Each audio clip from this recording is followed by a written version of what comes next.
Hello there, right, we're talking about tight fits, boilers and cupboards.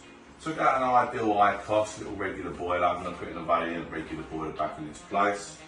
Now what we've got, in order to keep the boilers and cupboards, in order to keep the boiler within the cupboard line, we don't want the boiler to go above this because you're not going to be able to get the casing off. You don't want to have to take all of this off, service and maintenance. So we need to keep the boiler within this line here. These service clearance, the bottom 150mm for Valiant, 200 for Whisper, but that's fine. We want to keep it within here. Problem we got with the high cost, when they built a lot of new houses, they put a condense pipe and it comes straight into, out the rear of the old boiler, straight into the back of the boiler and with the gas. So the flue's okay, we just don't like that flue hole, not a problem. Keep the boiler within here. We're going to have to dig a little bit of the wall out, bring that pipe out a little bit lower, bring the gas out a little bit lower, so it goes in the bottom of the boiler. But that's what you do, tight spaces in cupboards.